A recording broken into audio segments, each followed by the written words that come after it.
बदलते हुए दौर के अंदर अगर सब कुछ बदल जाता है तो कानून का बदलना भी स्वाभाविक है।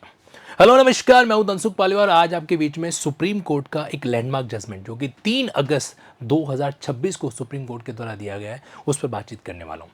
देखो, शादी एक पवित्र रिश्ता होता है, लेकिन वेस्टर्न कल्चर की जैसे जैसे भारत में एंट्री है जो हो रखी है, एक और रिलेशन जो है वो क्या हो रखा है, भारत में पनप रहा है। और बाकायदा यूनिफॉर्म सिविल कोड के तहत अगर कोई लिव इन रिलेशन को रजिस्टर्ड करा देता है तो एक तरीके से उसको भी एक वैलिड रिलेशन के रूप में कंसिडर्ड है जो किया जा रहा है, कुछ चीज़ों को छोड़ के।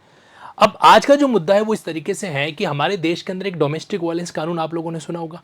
डोमेस्टिक वायलेंस को प्रिवेंट करने के लिए 2005 में कानून बना था।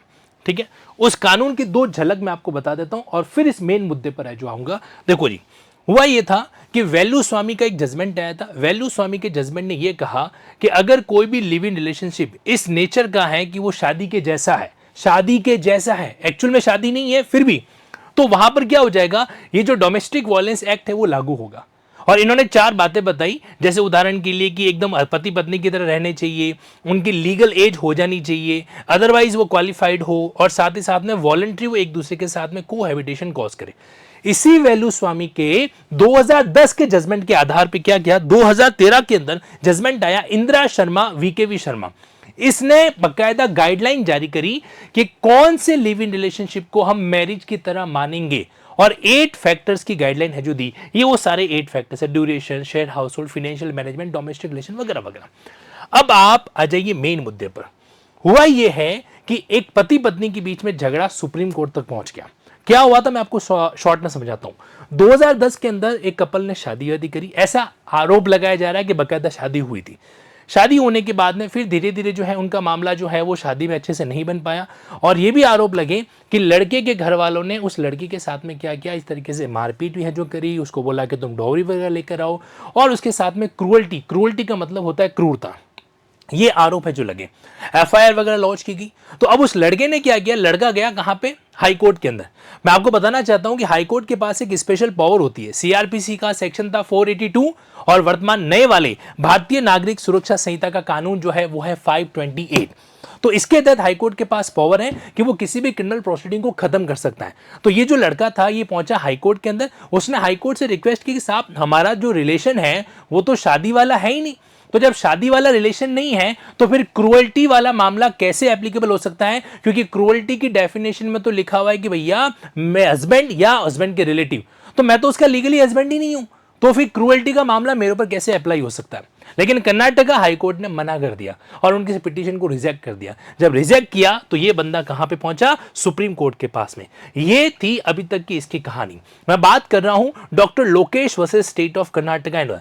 इससे पहले आगे बढ़े मैं आपको बताना चाहता हूं इस केस को डिस्कस करने का प्योरली और प्योरली पर्पस संविधान के आर्टिकल 141 के तहत जो प्रेसिडेंट का कानून है वो आपके सामने एक्सप्लेन है जो करना।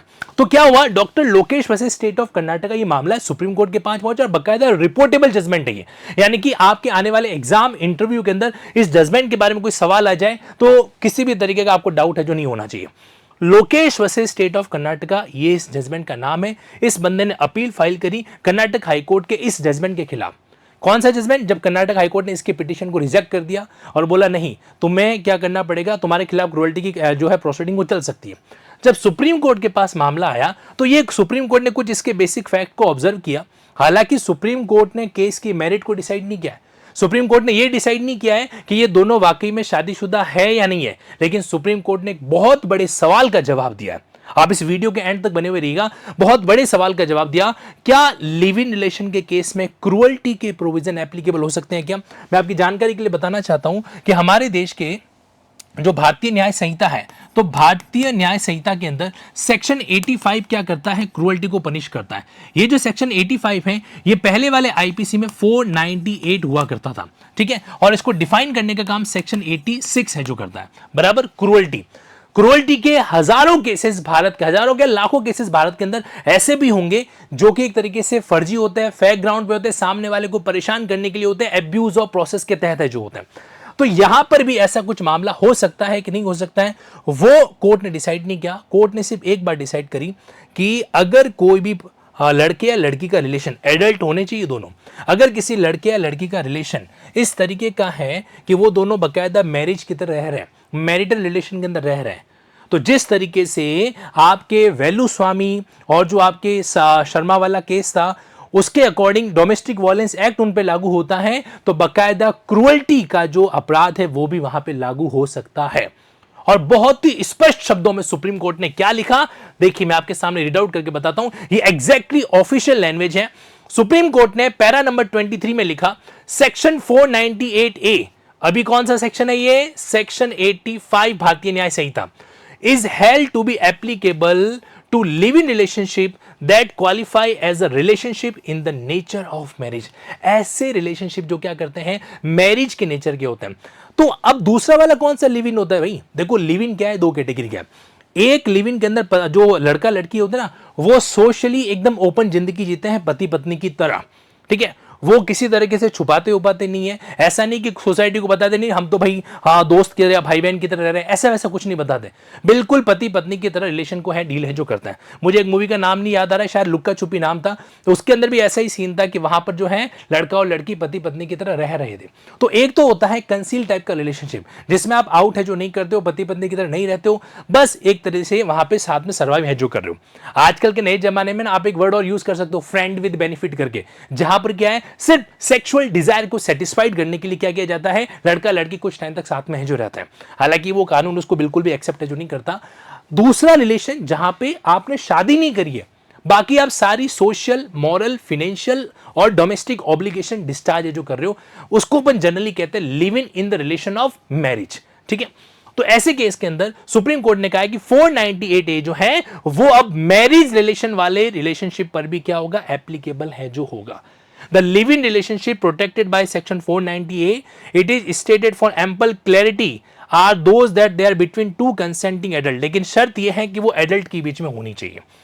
तो ये बात सुप्रीम कोर्ट के द्वारा इस डॉक्टर लोकेश के जजमेंट के अंदर कही गई। अगेन आई एम सेइंग ये एक अपने आप में लैंडमार्क जजमेंट है और डेफिनेटली इस जजमेंट के जरिए आने वाले टाइम के अंदर कई सारे ऐसे पॉइंट भी आने वाले हैं जो इसमें में कवर होता है।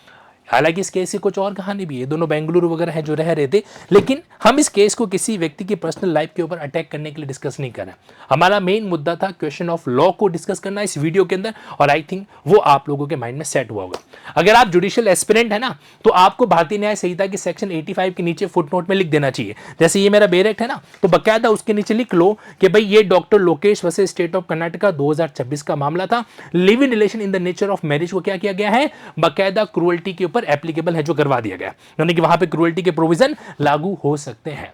लिंकिंग ऐप पर जो हम लोग जुडिशरी की क्लासेस डील करते हैं ना, तो हमेशा मेरा कैंडिडेट्स को ही कहना होता है कि जो प्रैक्टिकल रियलिटी है उनको हमेशा अपने कानून के अंदर लेके आओ, ताकि आप मल्टीपल चीजों को क्या कर सको, ऑब्जर्व है जो कर सको, जान सको। जैसे मैं आपको एग्जांपल देता हूं, अब ये क्या है कि ये ग्रुप बना हुआ है जुडिशरी गाइडेंस प्रोग्राम के कैंडिडेट्स का, तो अब जहां पे जो बाकी मुद्दे चल रहे हैं वो तो अपनी जगह पर है ही, लेकिन साथ ही साथ में साइमल्टेनियसली जैसे मैंने एक फोटो शेयर किया, अब फोटो शेयर करने के बाद मैं उन कैंडिडेट्स को ये टास्क दे रहा हूं कि इस फोटो के अकॉर्डिंग जो हम लोगों ने क्लास में पढ़ा आप उसको सारा क्या करो, फाइंड आउट है जो करो। यहां पर आप देख पा रहे हैं ऑडियो नोट वगैरह, मतलब पढ़ाई वो नहीं है जो सिर्फ क्लास में होती है, क्लास के बियॉन्ड भी हम प्रैक्टिकल लिंकिंग करके चीजों को डील है जो कर सकते हैं। तो अकॉर्डिंगली आपको भी जो है ना अपने स्तर पर, चाहे आप सेल्फ स्टडी करो, आपको भी अपनी पढ़ाई के अंदर इस तरह का प्रैक्टिकल सेगमेंट लाना चाहिए। अब आपसे मेरा एक सवाल, आपको क्या लगता है कि doctor Lokesh versus state of Karnataka ये जो जजमेंट है इसका सोसाइटी में किस लेवल पे मिसयूज हो सकता है, ये आप मुझे कमेंट बॉक्स में जरूर बताइएगा। क्या मिसयूज होने की संभावना है कि जो लड़का लड़की इस तरीके से रह रहे हैं, कहीं मान लीजिए उनके बीच में ब्रेकअप हो गया, तो ब्रेकअप होने के बाद लड़की फिर क्रूअल्टी का केस लगा देगी। अभी तो देखो वो डाइवोर्स तो ले नहीं सकती, मैट्रिमोनियल का जो हो मेंटेनेंस का प्रोविजन उसको भी डायरेक्टली कुछ केसेस के अलावा क्लेम नहीं कर सकती। तो क्या यहां पर उसके मिसयूज होने की संभावना है? क्या ऐसा हो सकता है कि जो लड़कियां अब किसी दूसरे बॉयफ्रेंड के साथ रहना चाहती, with due respect to the dignity of woman, अगर कुछ ऐसी गर्ल्स है, एक्सेप्शनल गर्ल्स, जो किसी दूसरे बॉयफ्रेंड के साथ में लिव इन में रहना चाहती है और पहले वाला लिव इन पार्टनर उसको छोड़ नहीं रहा है, तो क्या ऐसा हो सकता है कि वो लड़की उसको धमकी देगी, देख छोड़ दे नहीं तो मैं तेरे को ऊपर क्रूअल्टी का केस कर दूंगी, या फिर इतना पैसा मेरे को दे दे नहीं तो क्रूअल्टी का केस कर दूंगी। तो क्या मिसयूज होने का एक गेट, जिसे हम कानूनी भाषा में abuse of process of law कहते हैं, क्या वो भी इस Lokesh versus state of Karnataka के जजमेंट के साथ में अब ओपन हो चुका है क्या? ये आप मुझे कमेंट बॉक्स में जरूर बताइएगा।